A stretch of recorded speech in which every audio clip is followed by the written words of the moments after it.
What is up, Mouse fam? Welcome back to episode 8 of Podcasting the Mouse. I have a very special guest again with me this week, and I have a fan favorite fill-in co-host with me from episode 3, Mr. Aesthetic Puppet over there beside me. My two co-hosts are out of town, and Jay was the biggest fan favorite I brought on, so I had to bring him back in. And joining me down below, Mr. ParkListKris. Kris, why don't you go ahead and introduce yourself, let everyone know where they can find you on social media and where they can find your podcast. Hey, on Twitter, of course, I'm ParkListKris. That's where I'm most active. But if you go to the podcast, which is on an unrelated note, it's me and my friend Daniel. But if you go through, you'll just assume that Jay is a co-host too, because he's basically on every episode. I'm on there a lot. Jay is honorary co-host on many podcasts. I'm starting to figure out here. But a lot of places. I'll put the link to their podcast. It's on Spotify, Apple Music, all that down in the show notes of this podcast. And I was also on a podcast about a month ago, and Jay has been on at least 3 or 4. So you guys make sure you check that one out, and then also follow Kris on Twitter. And then over here, Mr. Aesthetic Puppet, why don't you let everyone know where they can find you? You can find me. You can find me on Twitter at Aesthetic Puppet. You can find me on TikTok at Aesthetic Puppet. You can find me around Central Florida. You can find me at Walt Disney World. You can find me at Universal. Just come find me. That sounds creepy, but just you can say hello. Just come find me. Whatever. Find me everywhere. Fair, if you walk around Florida enough, I'm sure you will find you. You're the most active human being I've ever met. I was just about to say that, Kris. If you end up in Central Florida, you're probably going to find Jay. Even if you're not planning on it, you're just going to stumble upon him. Just wander around. I'll be in your target. Who knows? And yeah, make sure you guys follow him on TikTok. He's been having a couple of hit TikToks lately, so make sure you guys find him on there. For all you under 25ers that are on TikTok there. All right, well, that brings us into the podcast. We're going to start us off here. We're going to start off with topic number 1, which generally is going to be any news industry. But recently, all 3 of us went to see Thor: Love and Thunder, Thor 4. Just dropped probably about 2 weeks before this podcast goes out. So not super recent news, but fairly recent news. So I just wanted to start us talking about that. Just first and foremost, your guys' thoughts on the film. Jay, you and I were talking before the podcast if you had seen the film. And I asked you if you'd seen the film, and then I realized that you went and saw it opening night, and so did I. And we literally talked about watching the movie. So I don't know why I totally blanked out. And then I talked about the movie. But yeah, so we all went to see it recently, so I just want to share our general thoughts, and then we'll talk about where we're going to Phase 4. Thor doesn't do a whole lot of setting up for Phase 4, so not any direct tie-ins in that regard, but just where we think it's going. So yeah, Kris, you're the guest of honor. Why don't you get us started? Your thoughts, just general thoughts on Love and Thunder. I feel like I'm in the minority. I'm going to start by saying that I didn't hate it, but I also didn't love it, and I'm still struggling to even figure out exactly what it was for me. One thing, and I don't think I've ever said this in a movie, I got kind of annoyed with the attempts at humor that just it never ended. And sometimes it's I need this to stop for 10 minutes. Just give me a little break and then jump back in, because it got to a point for me where it was just I can't do this. And I felt like the story, it didn't go a lot of places while somehow still developing good moments with the characters. And I can't wrap my head around that either. It's a movie that I think I need to watch again to really understand why I feel like I feel. For sure. I haven't seen it. I've only seen it once. You've only seen it once, Kris, and Jay, you only once? Yeah, I did once, yeah. Yeah, I'm with you, Kris. I feel like this might be a second watch. It's what you were saying is classic Taika Waititi. I even thought a little bit of that with Ragnarok. Ragnarok for me is one of my favorite MCU, probably fringe top 5, for sure top 10 in the MCU. But the one thing I have against it is Taika loves to undercut the drama with a joke, which it works in a lot of movies. If you guys seen Jojo Rabbit, which is Taika, one of my favorite movies ever, it works in that movie. But it felt like he cranked it up a little bit too much with this movie, where there's some good drama and then it just get undercut with a joke all of a sudden. So I'm with you on that. But Jay, what are your thoughts? Oh, I love the movie. I love the movie. I love everything Taika does. everything Taika does. Taika could set up like a cardboard box and do puppets inside of it on a street corner, and I would probably love anything Taika does. I will say the humor is my style of humor. It's right up my alley. You know, screaming goats, right up my alley.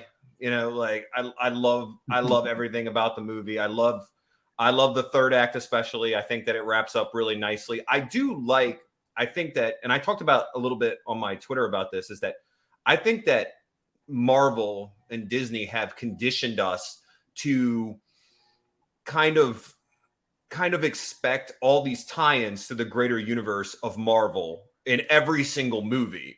So along comes a movie that is basically telling us it doesn't have to tie into anything, that this is Thor and Jane's story, that this is a self-contained story. So like we could just watch that and it kind of take place in its own little universe and have a good arc and like a kind of a little bit of a wrap up, and where Thor goes from here, who knows? You know, there's a lot of different directions that they could go. We could probably do a whole episode on you know, which direction, you know, but I like that it's kind of self-contained, that it's telling me a story of like these characters. And guess what? We're going to get plenty of MCU stuff, as I'm sure we're going to talk about. We're going to get plenty of MCU stuff over the next year or 2 years that ties into everything else. I was just happy to take this one movie and just be kind of like, it's its own thing. Mm-hmm. Yeah, that's a great point, because I do think, Jay, to your point, if this was not an MCU film, like even if it's just like a Thor parody or even just like a random superhero movie, I feel like it would be a cult hit. Like it would be, you know, 95 on Rotten Tomatoes. Like everyone would be talking about it.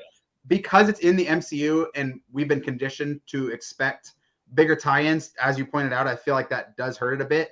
But yeah, I'm glad that you pointed out that it's a good self-contained story, because when I first watched it, one of my biggest critiques was I thought Gore, the God Butcher, played by Christian Bale, was one of the best villains in the MCU, but he didn't get enough time to shine because, and I don't know why, but they forced the movie under a 2-hour runtime, which if they would have made this like 220, I feel like it would have been perfect amount of time for Gore. But what I wanted was Gore to be like a bigger overarching villain, like maybe a 2 or 3 movie villain. But hearing you talk, Jay, and just thinking about it more, like that's not that. Christian Bale might not have signed on for that. Like knowing Christian Bale and his thoughts on the MCU, he probably just wanted to do one film and get out. And 2, like that doesn't always need to be the case. Like then we might not have gotten a good resolution at the end. So in that regard, I'm okay with it. But I do think if the film was longer, like if it was 220, it would have given a lot more time for Gore to get time to shine. Like I think Christian Bale knocked out of the park. Gore is one of the best like villains we've gotten. Great time to shine, but he didn't seem that menacing. Like we didn't really get to see him kill a lot of gods, which if they would have added that more, like maybe 10 more minutes of him just like slaughtering gods and like being like a true villain, it might have, you know, made that a little bit better. So I'm probably slightly less than Jay and a little bit more than Kris in terms of I really liked it. I don't think it's perfect. I think if it was a little bit longer, I love the character stuff, and Kris, you pointed this out too, like the character work is incredible. This is the best Jane we've gotten in the entire MCU. This is probably the best Thor we've gotten, maybe outside of Ragnarok in the entire MCU. You know, a lot of great side characters. This is the best Valkyrie we've gotten in the MCU. Or, you know, she was really good in Ragnarok too, but right up there with it. And so a lot of great work. It just felt like because they were under 2 hours, they had to get the Guardians in and out. The Guardians were in it for less than 5 minutes, you know.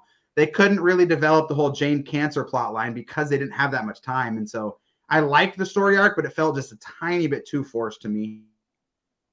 Or not forced, but just, you know, sped up a little bit too much. So overall, I really liked it too. I don't think any of us hated it, you know.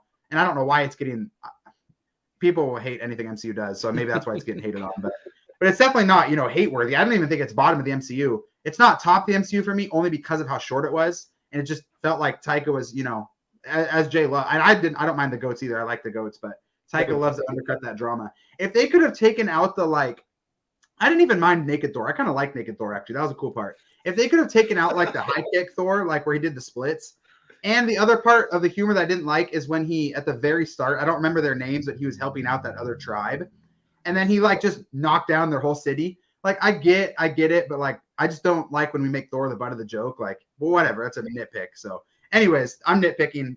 Obviously, a good movie. Now, where do you guys think this is going for Phase 4? For me personally, I don't know if this, to Jay's point, really sets up a whole lot, but I do think it kind of leads us in a little bit to Young Avengers. I'm hoping, anyways. So, Kris, what are your thoughts on the MCU Phase 4 as a whole and where we're going? The Young Avengers has been on my mind for for a little bit through this, but it's funny. Like I'm having trouble guessing at this point, even because it feels like every time I think I kind of understand where it's going, it's like, no, we're going over here. You were way over there.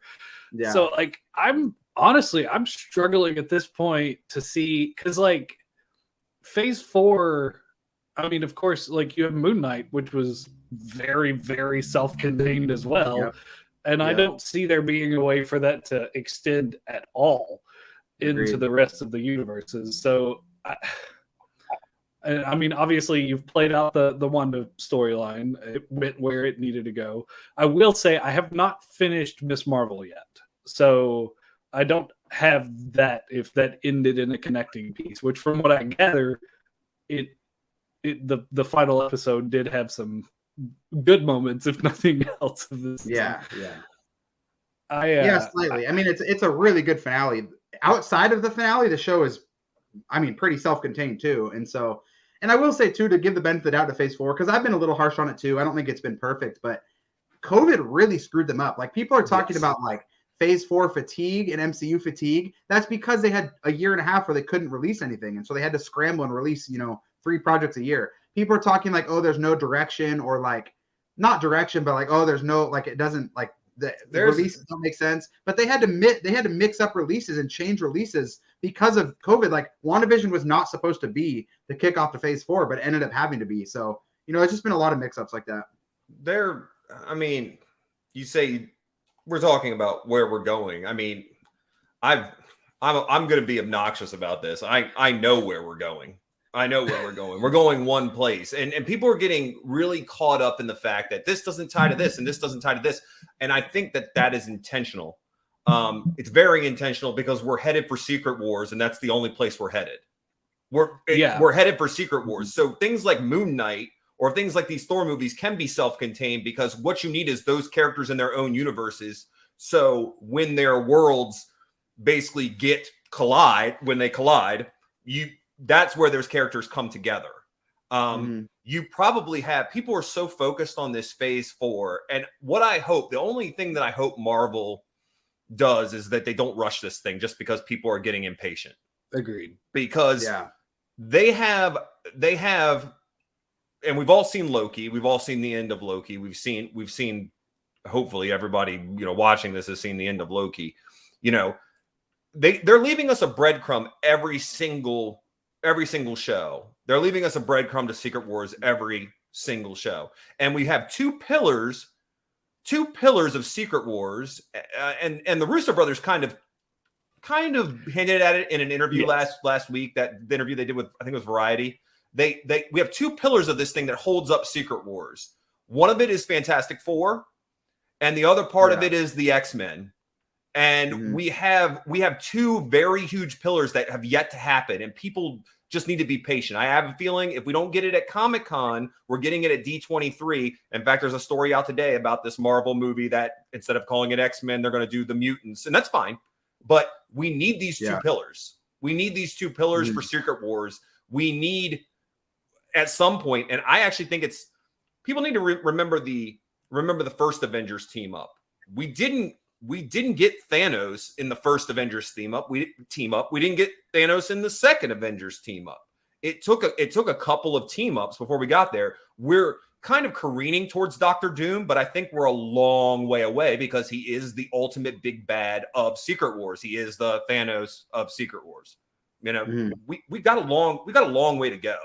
I fully believe that. Like people are like, I need some payoff now. Well, you might get that Loki ending payoff sooner rather than later, where we get that character back in a timeline, and we can talk about that, and we can talk about how the villain of Loki that is revealed at the end is basically the grandfather, if I remember, great-great-grandfather of Reed Richards. From the Fantastic Four in another timeline. So we're kind of going that direction. I think it's going to take a long time. I think people are getting impatient. I think people need to just wait. I think we're going to see, my prediction is we're going to see a lot of Fantastic Four, more hints next year when we get Ant-Man, when we get Quantum Mania. We'll probably see a lot of Fantastic Four stuff. And look, I think everybody knows that Marvel is kind of and Disney are very cognizant of these two pillars, and they don't want to mess them up. Like Fantastic Four has been kicked so many times while it's down. They can't mess this up. They are literally trying to, 100% here, they have to do this right. X-Men, they have to do it right or this whole thing falls apart. Everything else can fall apart, but those two things, Fantastic Four and X-Men fall apart. It's nobody's going to want to see anything else. Right. Sorry for the rant. And I get why. It's like, I love And I get why fans are impatient because of what the MCU has given us from 2017, even 2016, all the way through 2019, with Phase 3 and Phase 2.5, and part of Phase 2 and Phase 3. So I get why people are impatient, but yeah, we're basically resetting in a way. Like this is basically Phase 1 second version of Phase 1 restarting, and so we have a lot of resetting and new stuff to do, and that's totally fine. Like let's give them patience. And Jay, for Secret Wars, you know a lot more than me. I know that we're going to be introduced to that in Quantumania, right? Ant-Man 3. Yes. Do you think that's going to be a long play out, or do you think we're going to get most of the introduction of that in Ant-Man? It's a long play out. I think you get the introduction of that. I think you get the concepts. I mean, they introduced it to us with Doctor Strange, where we're talking about different worlds. They kind of introduced us to the concept where people want the payoff. And all I'm telling people to do is just be patient, because you're going to get the payoff. Because the payoff is a Secret Wars movie with a subtitle. It's basically two Secret Wars movies, because it'll take two movies to do, just like we did with Infinity War and Endgame. The payoff is coming. The payoff, and I believe this, and I'll say it on here, and people can make fun of me a couple years down the line if I'm wrong about this. But the payoff is seeing versions of characters from different worlds fight each other, the same character. And for ultimate supremacy. And people picking sides. And I'm talking about multiple Spider-Men. We've already had it in a movie. We've already done that. Who you can't tell me a movie audience is not going to go insane if Chris Evans shows up on the screen 4 years from now or 3 years from now in Secret Wars as Captain America, and they don't even announce it to us. And he shows up in that movie. Or Robert Downey Jr. shows up as Iron Man in that movie and teams with Ironheart in that movie. People are going to lose their minds. Like, they're going to be like, oh, they had a plan the whole time, Yeah, they did. There's a group of people that I think you're probably right, but I'm pretty scared of that. I think the next team up movie, or the next first Avengers movie, is going to be Young Avengers. I think we'll get that, and then that'll lead into a Secret Wars more. What do you think, Kris? I can see that. Like, honestly, I've been having to educate myself. I only had a very small knowledge of Secret Wars before it kind of became a little more obvious that it was happening. So I've been trying to educate myself more on that just in general. One thing I will say with what Jay just said, I think one big call out is there's a group of people who get mad about this, but there's something to be said for fan service in a cinematic setting, because 90% of your fans are going to go nuts for it. And those 10%, it's like, well, screw you, we don't care. I mean, you've already paid your money, you're here. Yep. The payoff is when I think about the fan base. Let's just take another character. Let's think about the fan base that Wanda Maximoff has. Wanda stays off the screen for, the next 2 years, 3 years. Exactly.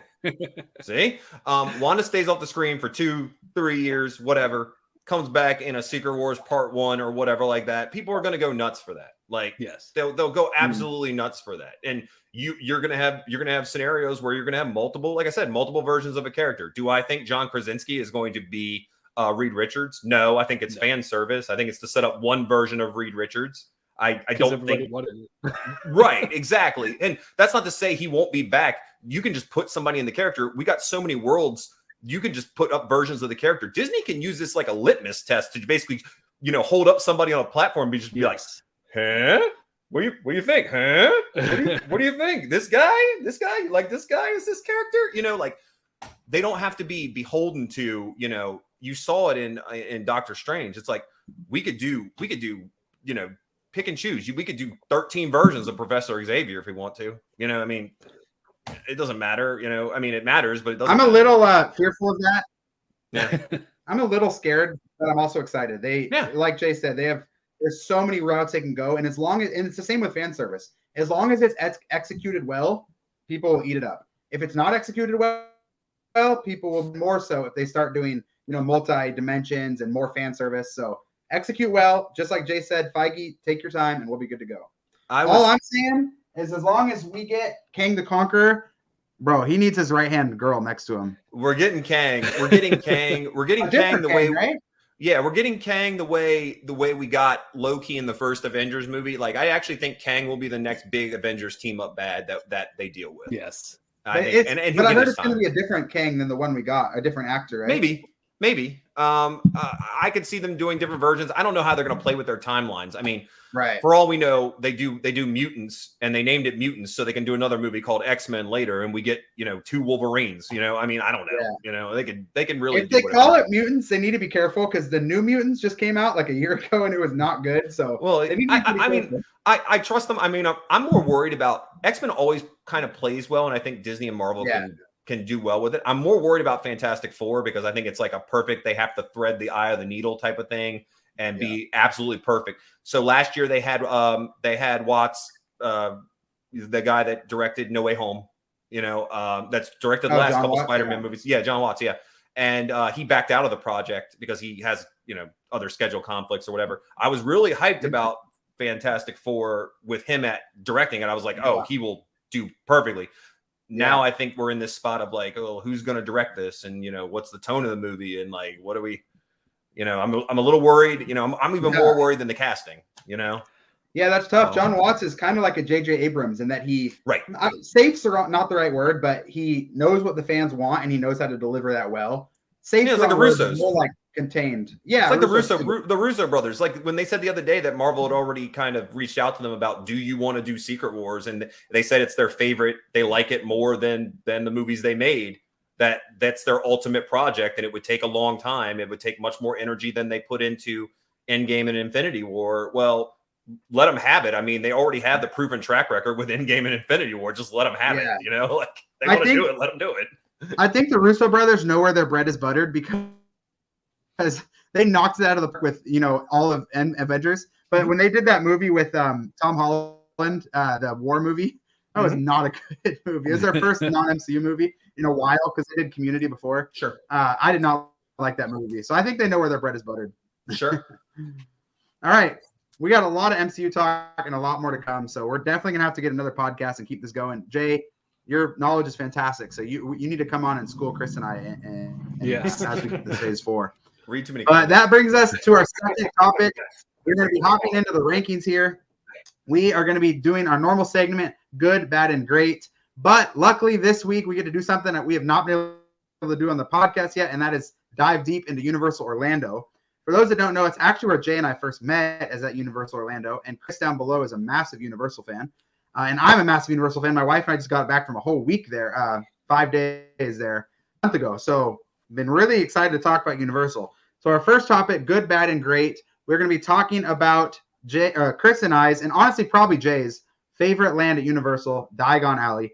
So Kris, as a guest of honor, why don't you start? We'll each share our good, each share our bad, and then we'll each share our great. So you can get us started with your good of Diagon Alley. The good, I was back and forth because I had a few things, and honestly, this might be stupid, but one of my favorite things to do there is, and it's always early in the morning, and it's Florida, so it's hot, so it's good. Is the ice cream shop, the Florian Fortescue, has like the best ice cream I've had in my entire life. And I love getting to that land right when the park opens. There's no one in there, getting that ice cream and just taking in like the section while I eat that ice cream. Like, I love it. That's absolutely that's a fantastic answer. Thematic, ice cream, and just early mornings. Nothing better. It's a good answer. All right, Jay. Hey, what's your good? You want my good, so like in the middle. We're not bad, we're not great. So not like the greatest thing in the world, but solid. I'm gonna say Escape from Gringotts is my good. I like the ride. When the first year it launched, I it came out, I rode it, I waited in line 3 hours or whatever. Did I think it was worth a 3 hour wait? No. Would I wait for it 3 hours now? No. Is it thematically, is it great? I mean, the ride system is great. It's a fun ride. There are rides that probably do similar mechanisms better than that ride now. But I would say Gringotts is my good. I mean, I'll ride it on if somebody's like, hey, it's we're gonna go express and go, walk through, and it's a 15-minute wait or 20-minute wait. Yeah, I'll ride it. Maybe I'll wait an hour for it if we're just hanging out or whatever. Mm. But if you told me on a hot July day, it's like a 2-hour line, do you want to wait in the line? I will literally just stand in the middle of the land instead of waiting that line. And it's good. Like I said, I love the thematic elements. I love the elevator part. I love the little elevator part and going down, I do love that. I do love that whole thing. But at the same time, it is if you stand in that queue for a while, one thing that I think, and I'll sidebar here for a second, that I think Disney does better than them is Universal. And I hope somebody's listening to this. Epic Universe, when you design and put out Epic Universe, one thing Disney does better than Universal is if you're going to have a really popular ride that has a 3-hour line, can you please put a bathroom in the middle of the line?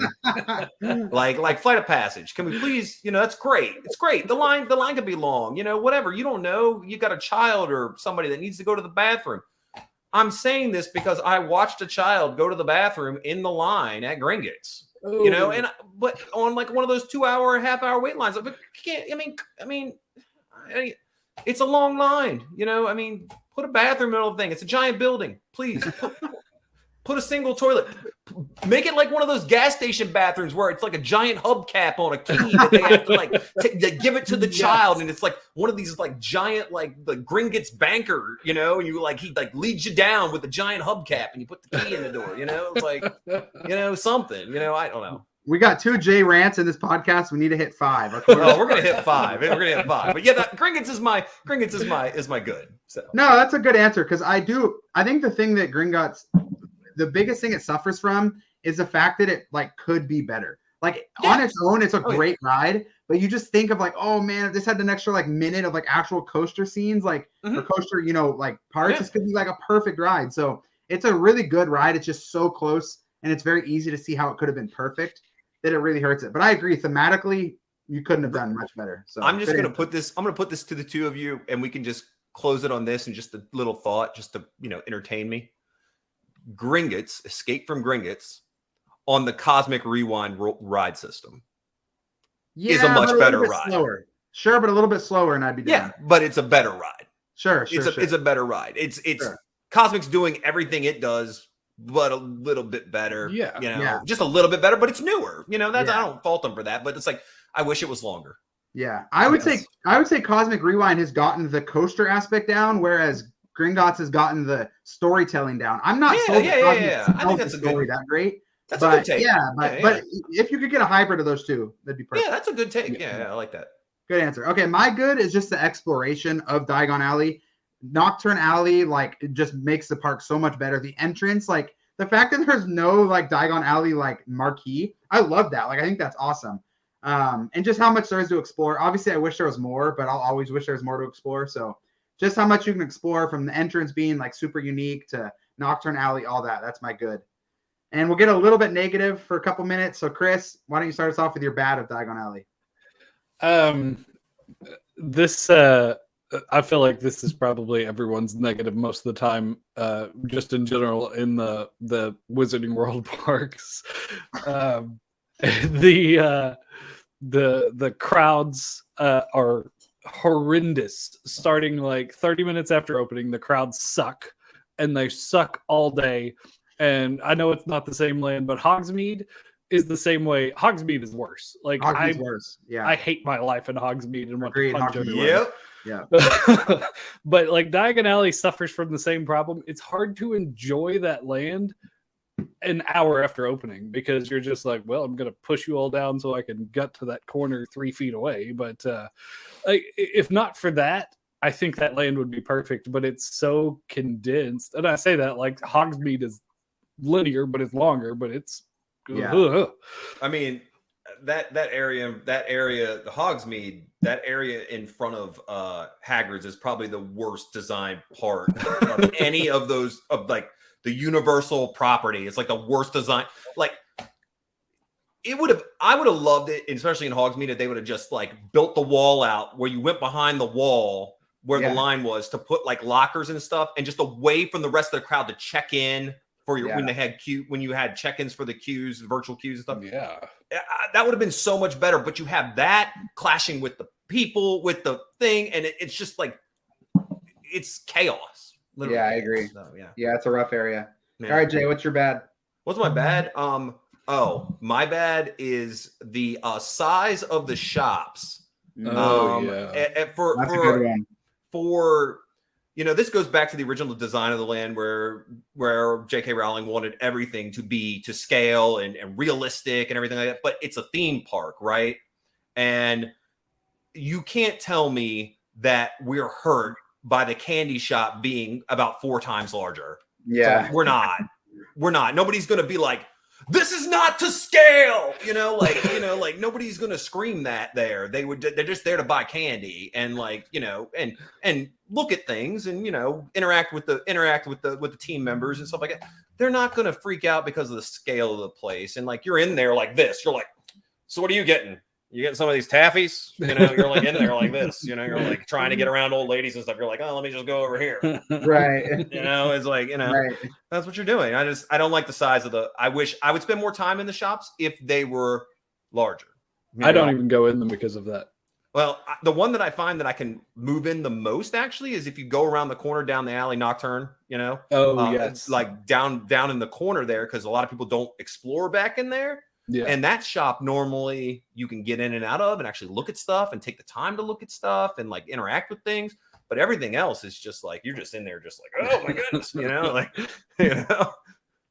So that's mine. Yeah, no, that's a great answer. Yeah, no, that's a good. I agree with both of those bads. Honestly, it was hard for me to find a bad. So you guys both agree. My bad is going to be the fact that there's only one ride. And normally I'm not one of those people that screams you need more than one ride in a park, in a land. Like, I don't always think that's the case. But in terms of Universal Studios and Diagon Alley, I think it's 100% the case. Yep. Number one, just crowds in general. When you have Gringotts be your headliner attraction, it's kind of like Forbidden Journey being the headliner attraction at Universal Hollywood. It just doesn't – it would be better as like the 1B rather than the 1A. It just doesn't handle crowds very well. Universal Studios Florida badly just needs more attractions, period, so it would help in that regard. You basically have 3 over in Hogsmeade or, Universal in I of A, and only 1 over here, not counting Hogwarts Express, which is outside of the land. So if we get a rumored ride that's coming, like maybe outside by the night bus or somewhere around there, or even like a little dark ride or just something, like you need, even if it's not a headliner ride, you need like just another attraction to help eat crowds and help just balance out everything that's going on at Diagon Alley. So the fact there's only one ride is my biggest disappointment. Oh, yeah, but I think yours and mine go hand in hand. It's like, if you want to build shops to scale and you want them smaller, well, you got to give people more stuff to do to get them off the street. Yeah, absolutely. Like another show, suck in the crowds. We roast, all of us, at some point. I mean, maybe I'm the only one. I don't know. Maybe I'm projecting here. But we all roast Galaxy's Edge for only having 2 rides. Like, we need more stuff. We need a show, another ride. Get people off the street. It's too crowded. Yeah. They're operating this land with 1 ride, and it's outdated. You're right. Yeah. They do. They luckily do have Ollivanders, but my problem with Ollivanders, it's a great show. It doesn't have much rewatchability. It's not fun during COVID because it's so tight. And it already exists at Universal Hollywood and at I of A. So it's like a show that just doesn't, it's not super original. They do have the stage too, but every single time I go, I swear, maybe it's just post-COVID, but they're not utilizing that stage like they could. The big stage to the right. Yes. So I mean, it feels like they even have the room to grow. It even feels like they have room for a dark ride, like right outside, like to the right where Sirius Black's house is, like that back area there that leads almost over into like Fear Factor. And I know that there's been a lot of rumors that Alicia Stella theme park stop has talked about rides coming, but until that ride comes, it needs another ride. And that's to your point, Jay, about the shops, and your point, Kris, about the crowds. It all ties in together. So, all right, since the land is so good, we'll get off of our negativity here and we'll go to the great. Kris, what is your great of Diagon Alley? So part of the reason this is my great is because it's something that overall I'm not always crazy about with Universal lands, and that is like the overall immersiveness, because it begins outside. I remember the first time I went, I was like, I know it's here somewhere, I just don't know where. I love that. It's so cool in my head. Yeah, so like it's a great touch to have it as hidden as it is in the films. And like just walking in, like I remember the first time I walked into that land and I was just taken aback. Like I couldn't believe it, because I had spent part of my day already walking around studios, and it's okay. Like it's well themed, it's nice going through these cities, but I really feel like I'm walking into a different place. Like I'm no longer in Universal Studios the second I step into that land. They nailed the immersiveness of it. Absolutely. I hope Universal Studios, that park, can get one more like uber immersive land, because like at I of A, you have a bunch of immersive lands. At Universal, the only really truly like great immersive land is Diagon Alley. So hopefully they can have another. I actually think that that's a preview of what they're capable of and what they're going to do with Epic Universe. I mean, I think if you like Diagon Alley, it'll be every single land at Epic Universe.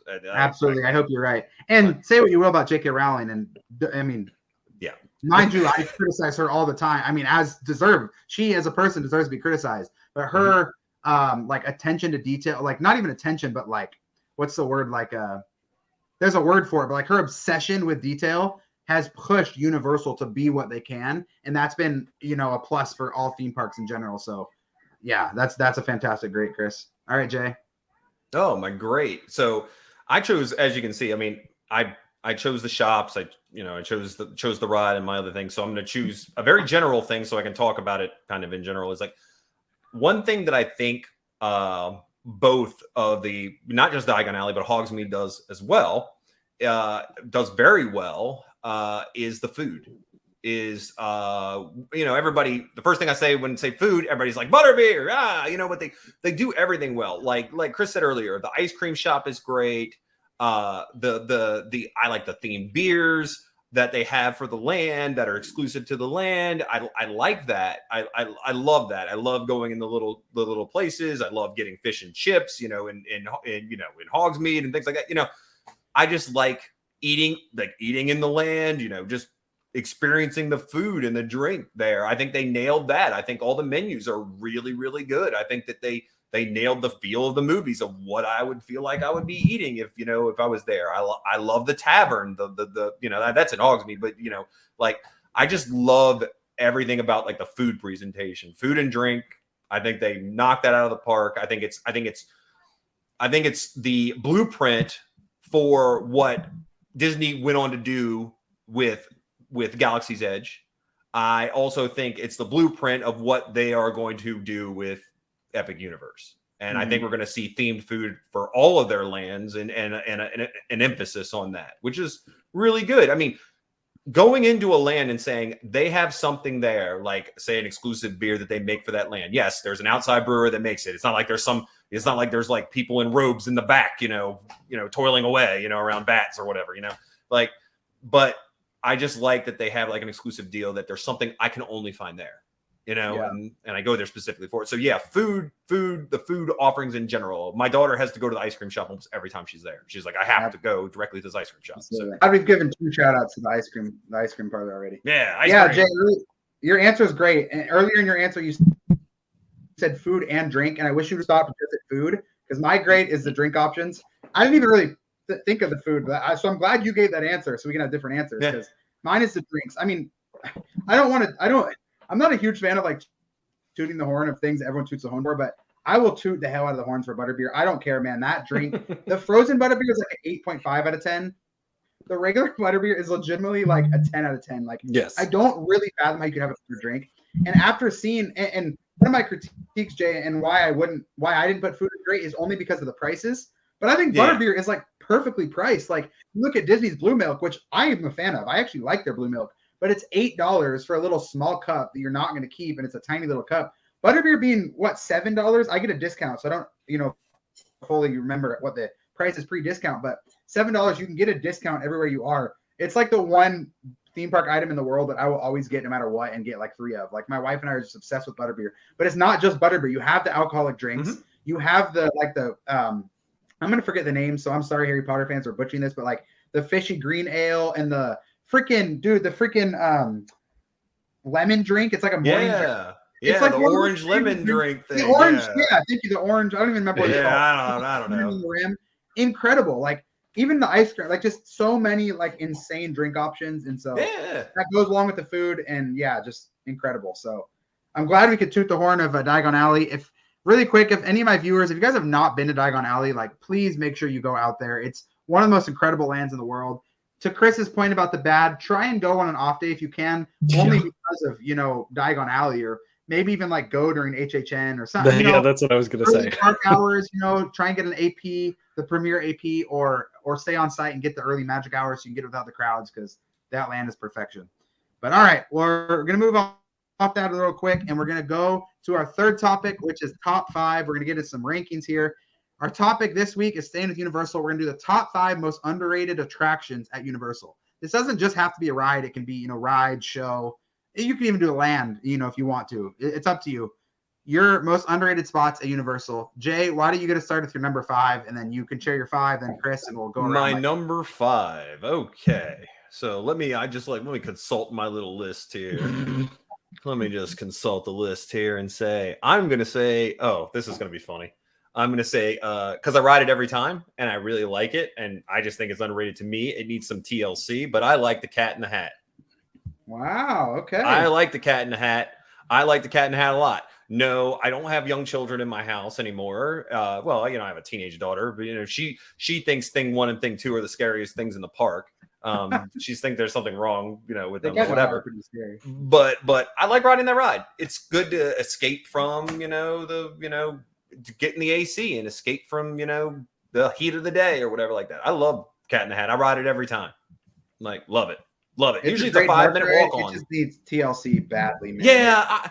Really badly. I would be the only person if Universal held a conference and said, we're going to retrack and redo, retheme, we're going to do a makeover on the Cat in the Hat ride. I'd be the one person in the back yes. Yeah.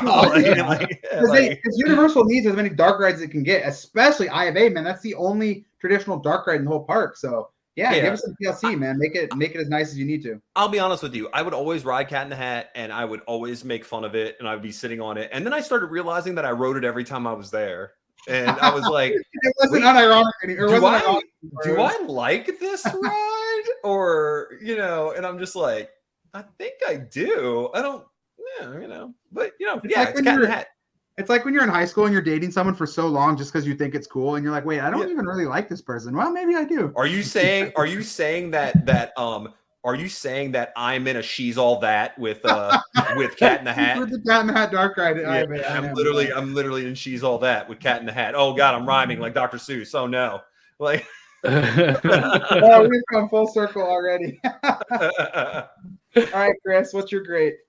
Sorry, you're not. What's your grade? I don't know. I'll go back to the last question. That's fine.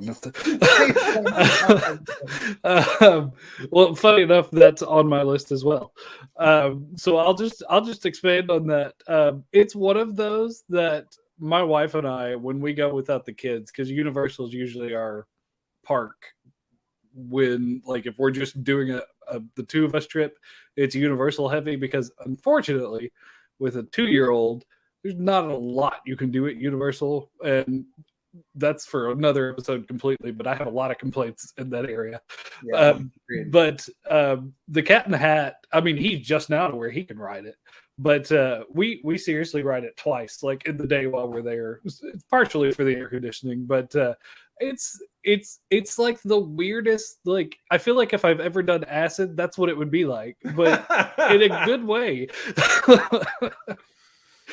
So since that's on my list, I'll just expand on Jay's point there. No, and I promise my viewers we did not share our list with each other before. My 5 is not Cat in the Hat, but it's very close. It's the Seuss Eye in the Sky trolley ride. For a lot of the same reasons these guys said.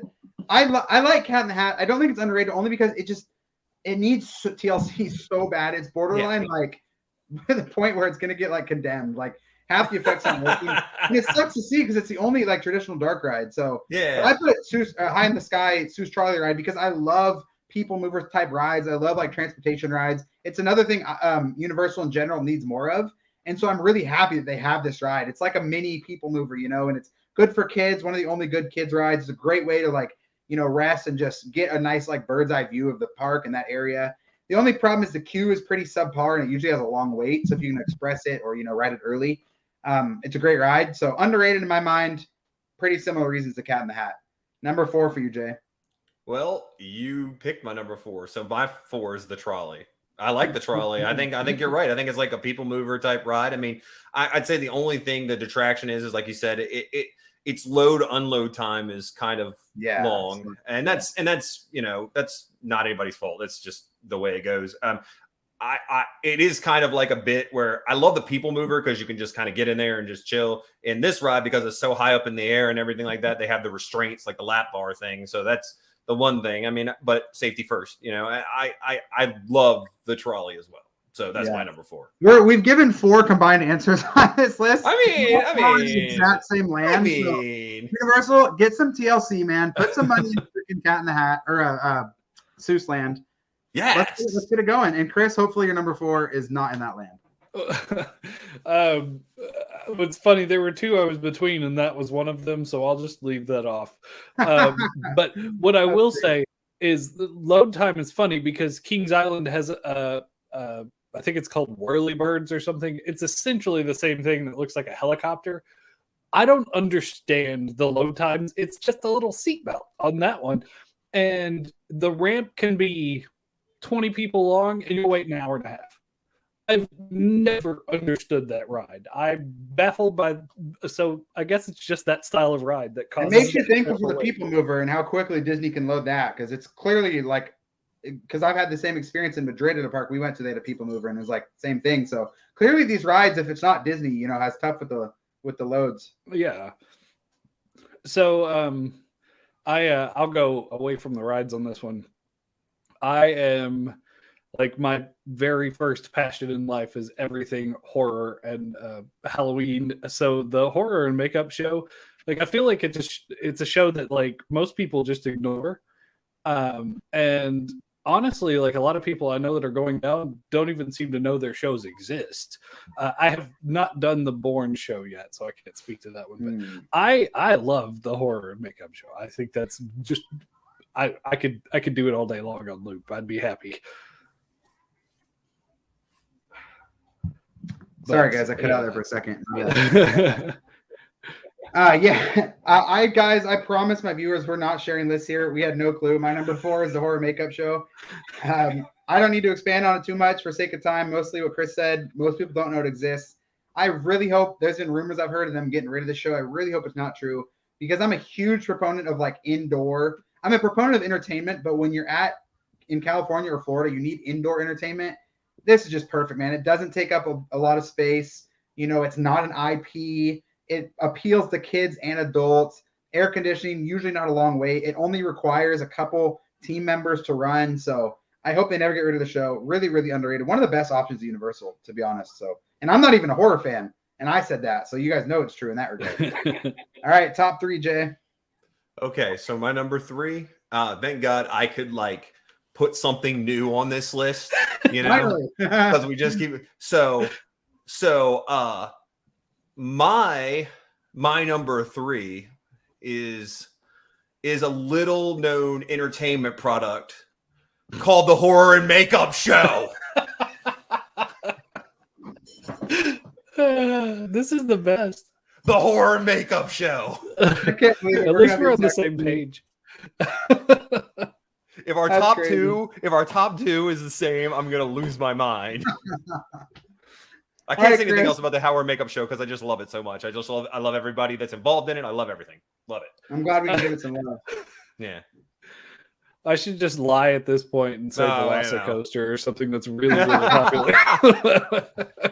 Say Fear Factor, you know, it's fine. Yes, you know, Fear Factor. Nightmare Fuel. That's whatever. To be fair, Nightmare Fuel was much better than I anticipated. That is true. That is true. That was a really good show. Yeah. So your next one? I don't know that this will be either, but who knows at this point.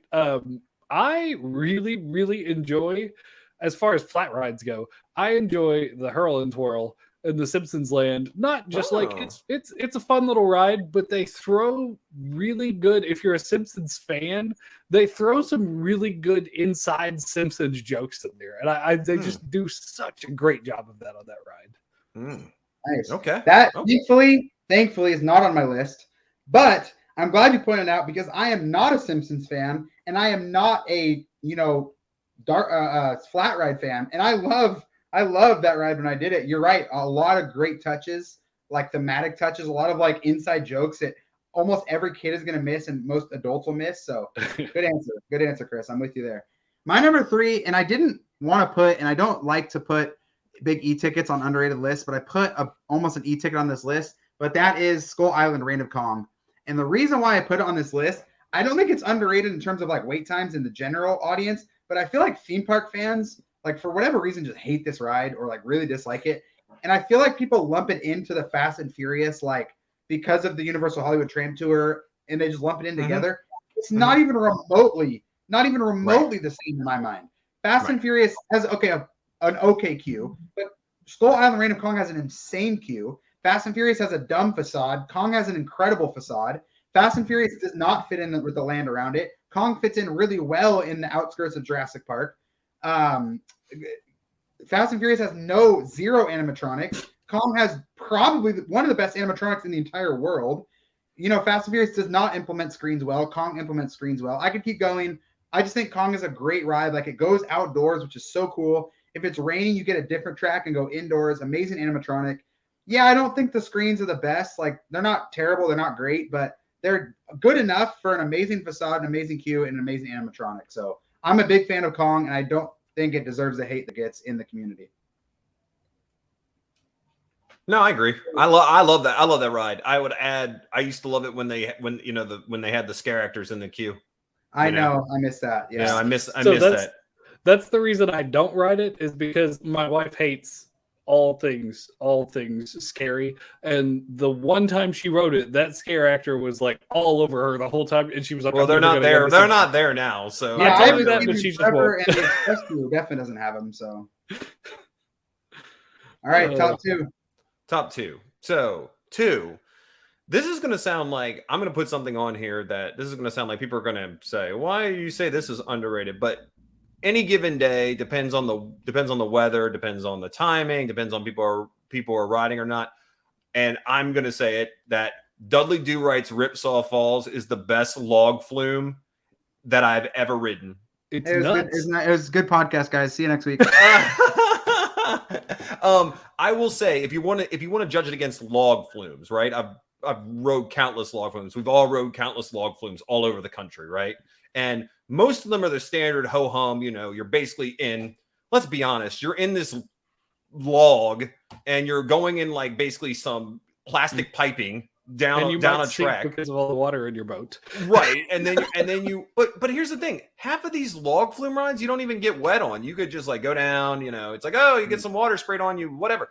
Dudley Do-Right's is out to get you. Like straight up, when you see it from the little bridge area, you're like, oh yeah, that ending part where the water's shooting across and it goes up and down like this. You're like, no, you're getting wet. I'm sorry. You better put a poncho on. You better use your grandma as a human shield because you're getting wet. Like, you better do something. You better use your small child in front of you. Just put them up, you better do something because you're going to get wet. I just like that ride. The theming is great. It's just a fun ride. If you really want a log flume ride, if you're really into that, and I'm not really into that, trust me, I only ride it on rare occasions. But if you're into log flume rides and you've rode it ones that, like, say King's Dominion, King's Island, Busch Gardens, whatever, pick a park around the country that has a log flume. There's like a million of them. But if you want to ride the quintessential log flume ride, you ride Dudley Do-Right's. Oh yeah. I actually have that ride in my bottom 5 least favorite rides at Universal, but it's only because two things. One, I hate with a capital H getting soaked at a theme park, like drenched, like spray me. That's amazing. I love that. But if you soak my underwear and my socks, bro, I'm probably fighting you. And so I hate that about Dudley Do-Right's.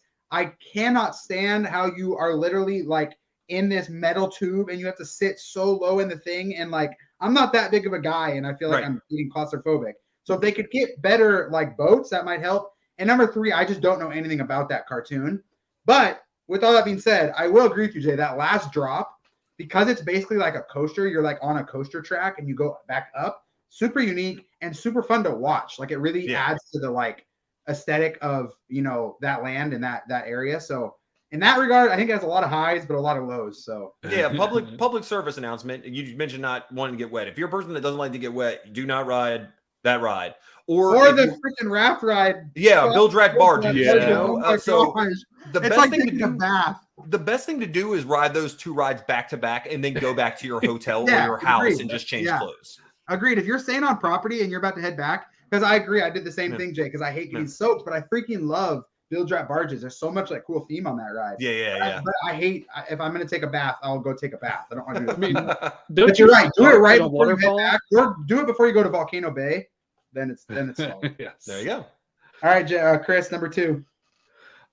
So this one, I feel like this one has a little bit of nostalgia hooked to it because of when I was a kid. But I really, really, really enjoyed the Blues Brothers show for a couple of reasons. That was my dad's favorite movie as a kid. So like we watched it like every week. But I think that helps me watch these actors and think, holy crap, like you are nailing these parts. And it was made better when I was there in May. I don't know if you can picture it, but where they do the show, there's a little alley that kind of leads through right beside them. And we were sitting there in the shade, and Jake walked up to us and he was like, "You can't be in my shade. Get out of my," like he was in character, like trying to kick us out, like joking. But his handler was like, "Just tell him to shut up." I really enjoy that show. I think it's a fun little show. That's a good answer. I've actually only seen that one time, and I didn't even see the full show. I was just like walking by, so I'm going to make sure I see that next time. Good answer, Kris. My number 2 is another pretty popular one, but I still think it's underrated. Men in Black Alien Attack. To me, this is one of the best dark rides in the world. It is by far the best shooter ride in the world. I'm not a big fan of shooter rides. Like I like Toy Story Mania at Disney, but I'm not a big fan of Web Slingers, and I really cannot stand Buzz. I don't think that's a good ride at all. And usually when more regional parks have shooter rides, I don't like them. But I think Men in Black is like the one exception. I think it's an incredible dark ride. It's an incredible shooter ride, incredible queue. It's honestly even like a thrill ride in a way. Like you get way more thrill on this than most any other dark rides. Thematically perfect. Like just the creation of Men in Black makes me fall in love with theme parks even more. It should be praised as one of the best rides in theme parks, and it's not, and it deserves to be. Shout out Dave Cobb. Let's go. Right. Shout out Dave Cobb. You guys can follow him on Twitter. All right. Our number 1. My number 1. Ooh, all this pressure. Actually, there's no pressure at all because there's only one thing that can be number 1 on my list, and it is Poseidon's Fury. Yeah. You know this. You know this. It has to be Poseidon's. It has to be. It's the little engine that could. People have wrote its death, 3 times over, and it's still there, opening not with the park. Every day, like an hour after you show up there. Yeah, you show up there. You're like, oh, we're opening at 8. Let's show up at Poseidon's Fury and see it early. No, you got to wait till like 9:30 because it's like old school, and it's like, I love that ride is like a throwback in a way that's like you show up there and it's literally it's kind of a ride, but it's mostly a show. And you're showing up there and you're like, oh man, there's no line here. I'm going to go up to the front. And then you see that sign. You're like, hey, we just let everybody in. You got to wait like 30 minutes. You're like, what? I got to wait like 30 minutes. Like, bro, this is the whole experience, man. You got to wait like 30 minutes. Like, you got to wait. Sorry. I just like, yeah, Poseidon's Fury. Yeah, it is the little engine that could. It badly needs a TLC, just like, Well, it got the TLC. Got the repaint. True. So, but it's so unique and so different that it definitely is underrated. I agree with you there. Yeah. All right, Kris, bring us home. So I maybe you won't agree that this is underrated. I don't know, but for me, this one is like there's never anybody back in this corner. It rarely has a wait, and I only really hear the hardcore Universal fans talk about it, and that's E.T. Like. I could it's partially just the smell of the forest, but I really love ET as a dark ride. Like it's just I mean, it feels so old school and it's so weird. And I love every second of that one. And I almost every time I walk back there, there's nobody back there. I mean, you walk straight in 90% of the time. I'm kind of surprised usually when I see there's a wait. So that's 100% my number one. I love E.T. I love Good. E.T. Like, I love E.T. E.T. is, think about it, like E.T. is like the best, you know, like you go back in there and it smells great, and there's Steven Spielberg like dealing with like a weird animatronic, and like, you know, like, and then like things go wrong on that ride. It's old. It needs that ride's like, an love. acid trip too. That end like, scene is an acid trip. Well, let me tell you something. I go in there. I love going in there because you give your name. Like anybody that hasn't rode, you go in there and you get to give your name, and they give you a card, and they It doesn't always work. You'll give your name. You might not hear it back. Dude, it's worked for me the last 3 times because I gave fake names every time. It works every time. Last time, it touches my heart when E.T. is like, goodbye, Gary. You know, like, we need to clip that and put it on Twitter. Dude, Botanicus, last time I was in there, he was like having problems. Like when you go to like the planet or whatever, he was like hungover like this. He was just hungover like this, and he was like, "E.T., go to Tiglet." And you're like, somebody needs to come fix this animatronic, but it's also endearing in a way. Yes, like, that's exactly what it is for me. E.T. and Men in Black are really like, it's funny discussion around them. We should probably have a whole podcast on this because they're 2 of the only rides on property that were opening day rides with Universal, and they're also the only 2 like. I mean, Cat in the Hat, but they're the only 2 traditional dark rides that are like, you know, getting TLC and like really enjoyable to ride. Yeah. Which is crazy. You think that Universal would learn original rides, traditional dark rides, look how popular these are, and would replicate it, and they haven't yet. And I'm not hating on what they brought because Vlasa and Hagrid's and Bourne are 3 of the greatest things we've ever received in a theme park. It's just funny that Universal either hasn't yet, and maybe we'll see this with Epic, or they're still learning, but like people love these dark rides. Like bring us more. Like we've talked about their 3 traditional dark rides, you know, for 20 minutes on this show. So it's funny that they're the only, you know, opening day attractions open, and they're the only like big dark rides, and we haven't gotten more. Hopefully that changes soon, but I'm glad that we can give them some love today. Mm-hmm. I agree with your answer, but my number one is not that. My number one is Universal Cinematic Celebration. And I'm going to be honest, I did not even know this existed until my last trip. And I'm a big theme park researcher guy. I mean, obviously, all 3 of us talk theme parks every day on Twitter and every week on podcasts. And I did not know this was a thing. I thought the only nighttime show they had was the Hogwarts Light Show. So I was very, you know, surprised, super surprised to see this. In the first like 5 minutes of the show, I don't know if you guys have seen it. I would not recommend watching a video. Just go see it in person. The first 5 minutes of the show are pretty boring, to be honest. And it's kind of like, okay, what am I watching? Should I even stand here because your legs are tired? And there's not a whole lot of great, you know, seating areas to watch it, which does stink. But then like after the first 5 minutes and the show kicks into gear, it's like the best 15 minutes ever. Like it turns into this world of color, just like great show. So make sure you guys know about it. A, get a good spot. B, because there's not a lot of good standing room for this show, which does stink. And C, wait out the first 5 minutes because the first 5 minutes is really boring and then it really kicks into gear. Universal Cinematic Celebration, for sure, at least to me, the most underrated part at Universal, most underrated ride or attraction or show. So that is our list. You guys can let us know down in the comments what you think. You know, why you disagree with Jay, the Dudley Do Rights Rips Off Falls is in the list, and why you agree with Kris and I. You guys let us know down in the comments. Thank you. That was a fun ranking. That brings us into our 4th topic, and this topic is all about our guest, which is Kris this week. So Kris, why don't you the floor is basically yours. You can talk about whatever you want, but just touch on Unrelated note, your podcast, touch on just your family and your guys' theme park trips. And you can even talk about your recent one, but just how you got into theme parks, what fuels your love, basically whatever you want to talk about. I'm just giving you, you know, random prompts if you need something. So the floor is yours, sir. Tell us your blood type. Well, in 19 and 41, it's kind of a 2-part for me.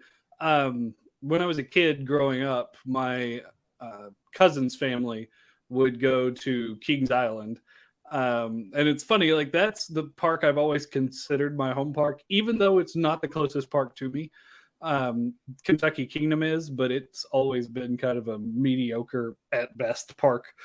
But we would make 2-3 trips a year, and it's kind of funny.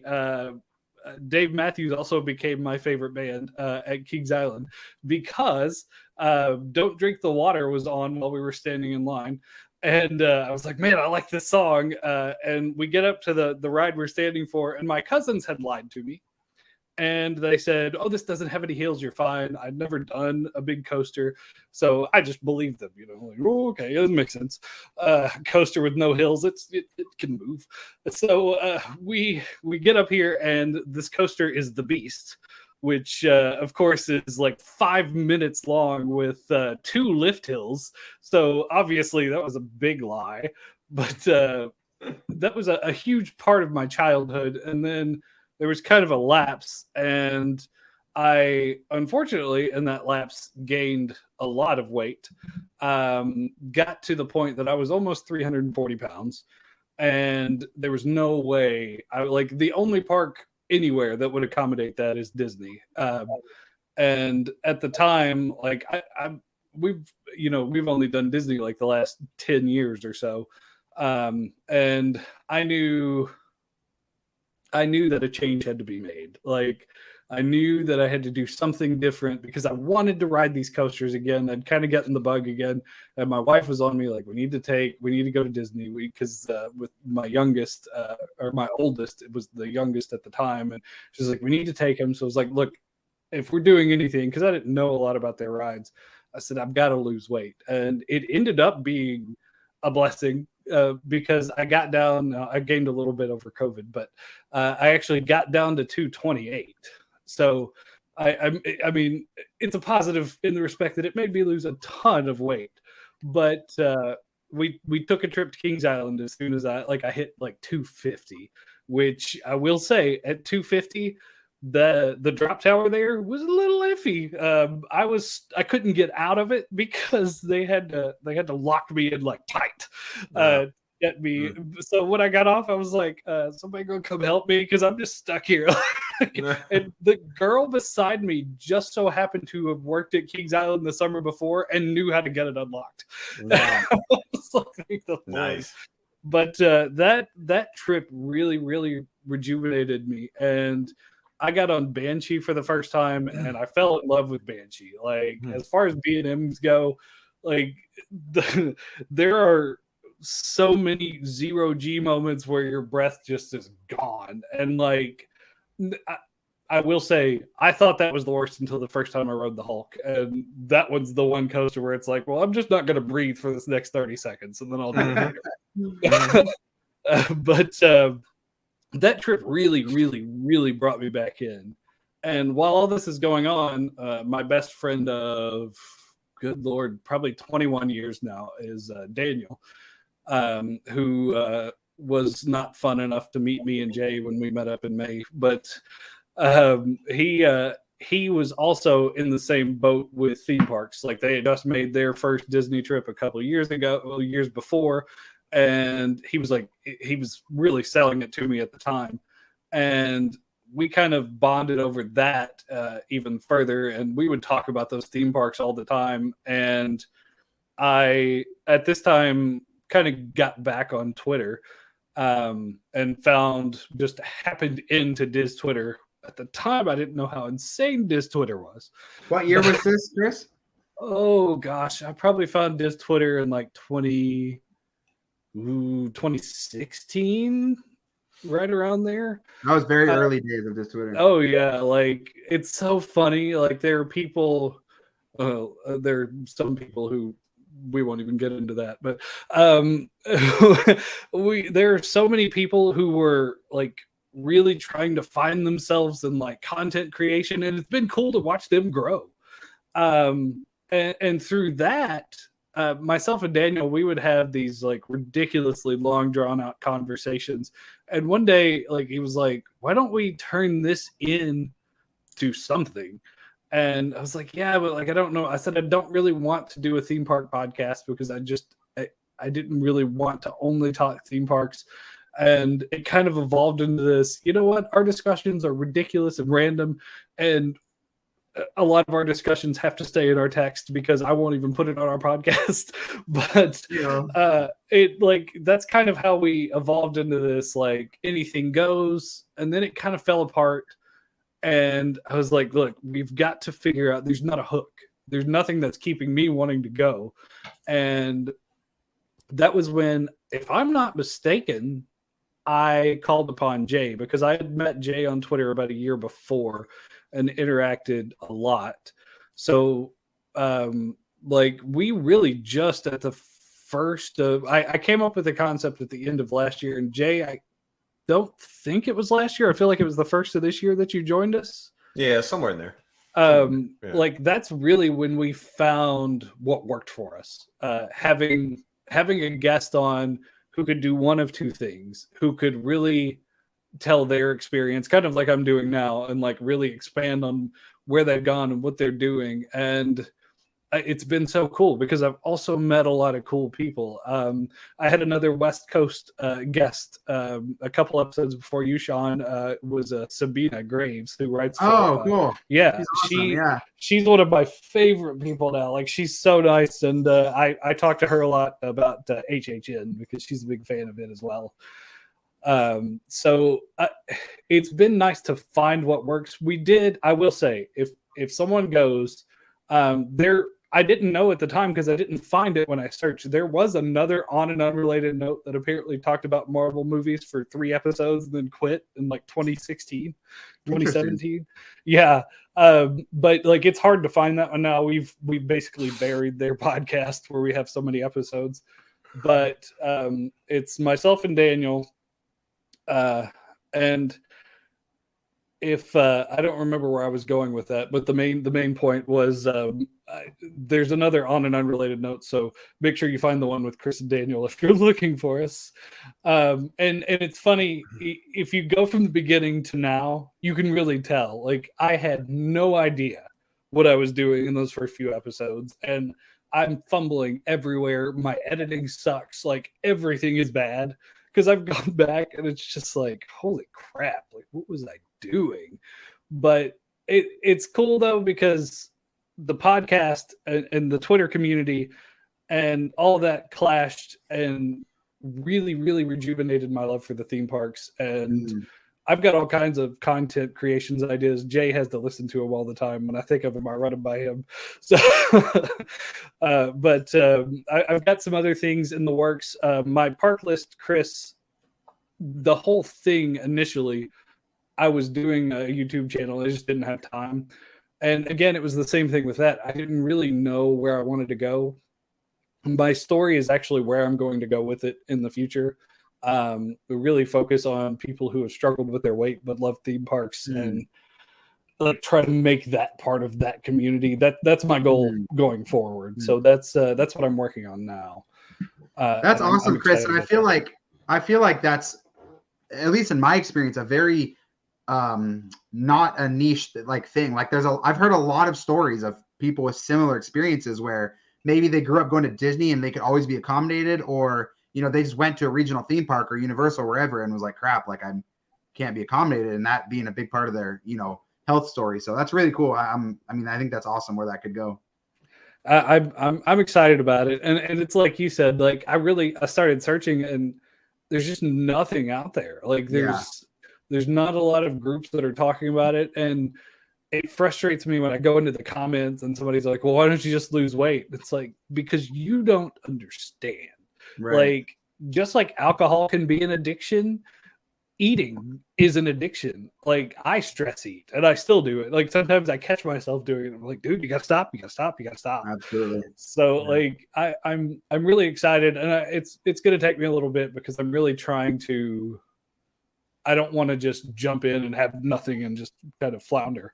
Like, I want to have it all kind of built and ready, so I can hopefully help someone else, even if it's just one person. I would be happy with that. Absolutely. As somebody that's still in recovery for an addiction, one of my biggest pet peeves in the world is when someone who hasn't struggled with my addiction tries to tell me how to deal with my addiction. And it's no different with alcohol. It's no different with drugs. It's no different with, weight or whatever you're, and I'm not even saying that's an addiction, but whatever it may be, like, Yeah. I hate when people that don't know about that try and speak on that or try and, tell you about it. So I'm all aboard that. And also for your viewers that are coming over from Unrelated Note that don't get to see your beautiful, just full voluptuous beard because they don't watch because your podcast is audio only. You guys need to come over here and look at Kris's just voluptuous beard because it is the whole screen. So I've grown this out since I saw Jay. I believe I shaved it down pretty close to my face when I was in Florida, mainly because of the heat. Good call. During COVID and going to Florida, you never want beards because you got to wear a mask or you're just sweating and not good. Before Florida, this was like, I had grown. It was the longest I probably had another 1.5 inches down from here. Wow. Like it was huge, but it gets on my nerves. And Kentucky has been right at 100 degrees every day for a month now, and like it's almost getting to me now. So. Yeah, it's really... Well, you have a 10 out of 10 beard. I would say I'm probably at like the 5 out of 10 spot. And in the 7 or 8 times I've hung out with Jay in person, I've never seen 1 inch of facial hair on his face. So we kind of have the whole spectrum covered here, boys. Yep. Baby face, baby face. All right. Well, Kris, thank you so much for, just expanding on your story and where you want to go. I'm really excited about where you're going. That's great to hear.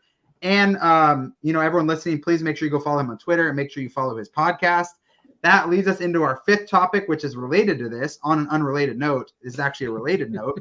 Last time I was on Kris's podcast about a couple months ago, this man sprung on me without warning me a bunch of rankings, like all at once.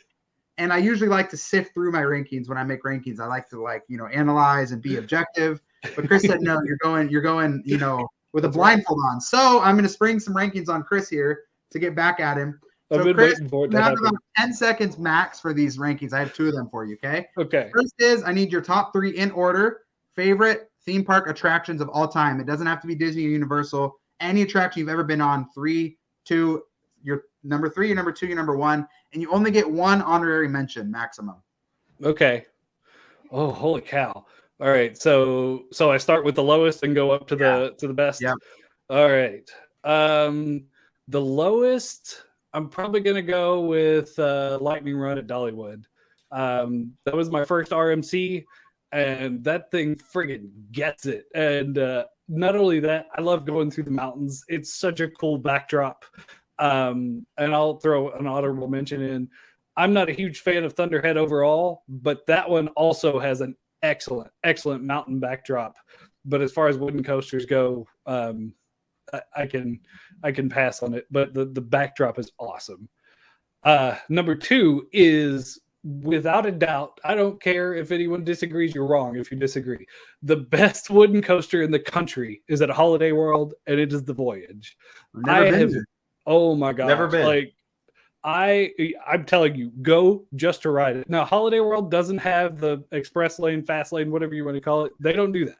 That's fine. So you're going to stand and that line is tricky because you look and you think, oh, it's not bad. Then you go to this underground layer of a line that's just body odor. So you got to deal with that. Oh, okay. But it's like, I don't even know how to describe the size of the underground, not air conditioned queue. But once you get through it, I'm just like, it's an experience on a wooden coaster. Like, it has banked turns like an RMC would have, but it's a straight wooden coaster. And at one point you dive 3 levels underground and actually go past that underground line in your 3rd drop. And I just like, I'm not overselling this. I promise. It is the best wooden coaster I have ever been on. And I say that with knowing this is not my number 1. My number 1 is the completely religious experience that is Velocicoaster. I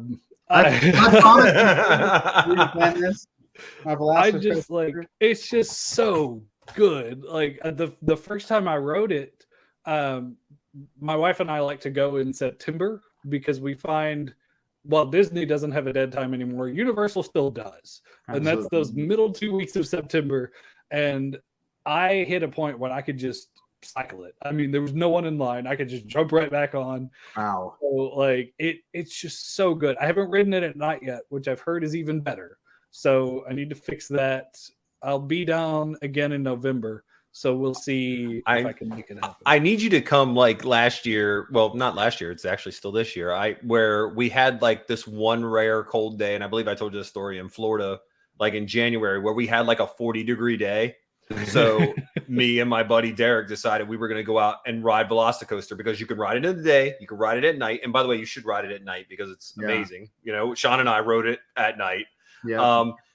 We rode it on a 40-degree day, like double layered pants. Like, that's cold for Florida. It might as well be zero. Yeah, that's like, freezing for Florida. It's freezing for Florida. We rode in the front, and I couldn't feel my legs at the end. Like, I was literally like hitting my own legs, like, oh, I got, man, I'm frozen, like I'm literally frozen solid in this seat. But it was also an experience. Literally took my breath away. I know this is your list, Kris, but I just want to share my experience of Velocicoaster really quick, because I'm so glad you said it. Number one, my first time ever riding this ride was with Jay. We came to Universal, met up with Jay, and we all rode it together. But my wife went with, I think, his wife or his daughter, I don't remember, and I rode with Jay, and just freaking mind blown. But my wife hated it because she was so scared, like hated it. So we did not ride it again that whole day. So then we came back to Universal a month ago, and we were there for 5 days. And I'm like, crap, man, like my wife hates like my favorite roller coaster in the world. Like she's not going to ride it. I'm going to have to ride, single rider, and their single rider is atrocious. Like, oh, this sucks, man. The first day, my wife works when we go on vacation because she works from home, and I do too, but I sleep in more. So I sleep in and like start working later. She gets up and rope drops the park at 8 a.m. and goes straight to Velocicoaster. She didn't tell me that she loved it again all of a sudden. Amazing. So my freaking wife has ridden Velocicoaster more than me, even though I thought she hated it. So that's pretty incredible. Chris, I'm so happy because we've done a whole Universal show, and I don't even think we've mentioned Velocicoaster once. So no, I'm very happy that you brought it up, because it's my favorite coaster in the world, and I think it's up there for Jay too. So yeah. So you have Holiday World, Dolly World, and Universal covered in your top 3. That's impressive.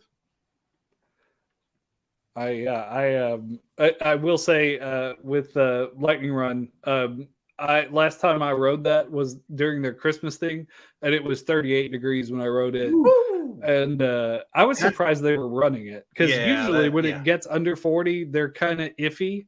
But you think it goes fast when it's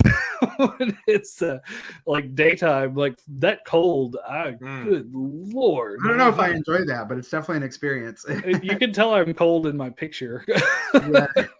We need a group trip to freaking Holiday World, is what I'm hearing, because I've never been to that. Yes, I definitely want to check Never it out. been either. No, it's close to me, and it's nice because I go an hour back in time, so I can be late leaving my house. Yeah, there you go. Awesome. Well, Kris and my honorary co-host Jay, thank you so much for joining us. Kris, a special guest. Why don't you let everyone know? I mean, I'm sure everyone knows by now, but just really quick where they can find you.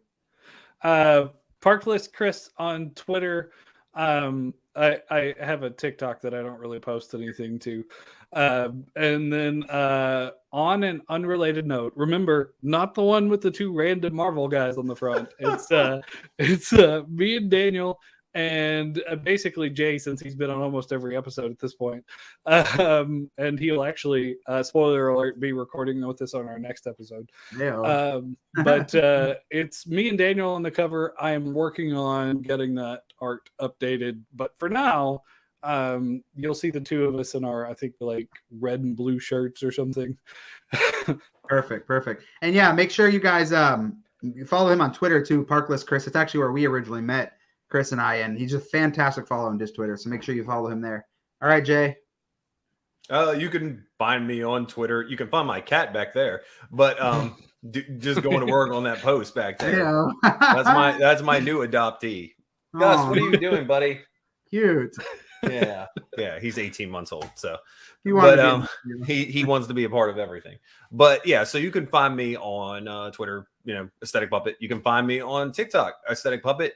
You can find me on other secret projects on TikTok that are spread by word of mouth and they're so good. By talk to a friend, find out. I don't plug it. Just talk to a friend.